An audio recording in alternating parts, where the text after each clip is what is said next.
Hey, c'est on se retrouve pour une nouvelle vidéo et cette fois on va parler d'iOS 12.2 en bêta numéro 1 qui est maintenant disponible.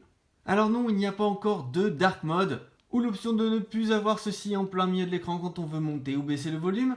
Non, ces deux nouveautés attendues par une majorité d'utilisateurs d'iOS ne sont toujours pas disponibles avec cette nouvelle version d'iOS. J'aime penser qu'on aura le droit à ceci pour iOS 13 qui devrait être dévoilé en juin, même si Apple pourrait nous faire la surprise d'enlever ceci dans une future version d'iOS 12.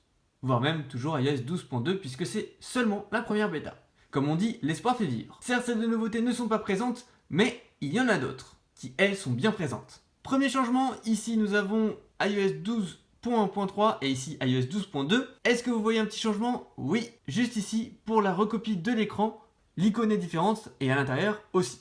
Un autre changement, toujours dans le centre de contrôle, c'est avec le bouton Apple TV que vous pouvez ajouter directement dans les réglages au niveau du centre de contrôle en faisant personnaliser les commandes.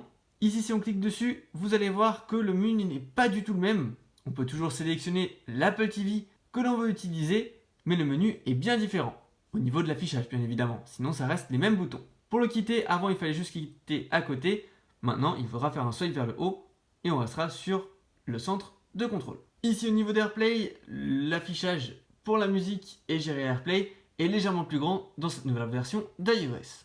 Autre changement toujours dans le centre de contrôle avec AirPlay. Je ne sais pas si vous arriverez à bien voir, mais ici c'est un petit peu plus petit, mais surtout un petit peu plus foncé. Avant, sur le centre de notification, on avait un petit effet de vague. Maintenant, il n'a plus lieu. Ici, sur le centre de verrouillage ou de notification, appelez-le comme vous voulez, vous pouvez voir ici que le bouton AirPlay est bien plus foncé et donc se distingue bien plus lorsqu'il est utilisé. Donc par exemple, là je suis connecté à mon HomePod et c'est plus facile de s'en rendre compte avec iOS 12.2. Il y a aussi un changement qui concerne uniquement le Canada, donc si vous vivez au Canada, vous pourrez avoir Apple News avec iOS 12.2 comme aux États-Unis. On a maintenant d'autres changements dans Safari qu'on va aller voir tout de suite. Lorsque vous êtes dans la barre de recherche et que vous tapez quelque chose, par exemple là je veux taper YouTube, tout ce qu'il vous propose, vous pouvez ou cliquer dessus et directement ça fait la recherche, ou si je recommence et que j'écris YouTube et que j'appuie sur la petite flèche qui est maintenant une nouvelle option puisqu'avant ça n'existait pas, je clique dessus et je peux continuer à écrire comme ceci et continuer indéfiniment. Je trouve que c'est un très bon changement de la part d'Apple puisque souvent on peut avoir envie d'écrire par exemple YouTube MP3 mais continuer à écrire quelque chose de plus, et le problème c'est que quand on cliquait ça faisait la recherche, du coup il fallait obligatoirement recliquer dessus, retaper ce qu'on voulait, bref c'était assez long.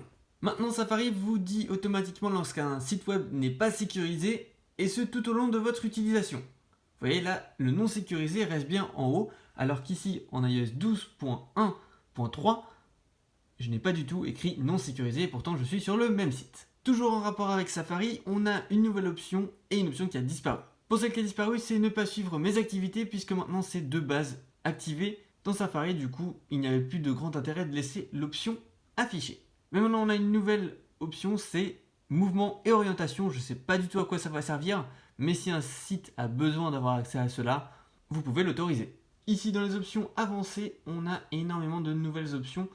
Comme vous pouvez le voir, il me faut 2 swipes pour descendre alors qu'ici il ne m'en faut qu'un seul. Dans le menu VoiceOver, on a une police un petit peu plus grande, mais surtout quelques phrases qui ont été rajoutées. Et pour ceux qui auraient des problèmes de connexion avec 12.1.3 ou antérieur, sachez qu'Apple travaille pour améliorer ceci en iOS 12.2.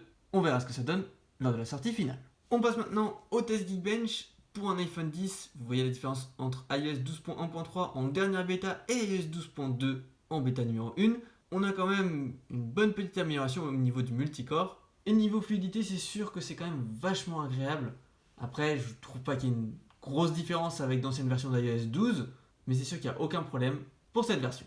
Pour l'iPhone XR, on a aussi une petite augmentation au niveau des scores sur Geekbench par rapport à 12.1.3 bêta numéro 4 et 12.2 bêta numéro 1.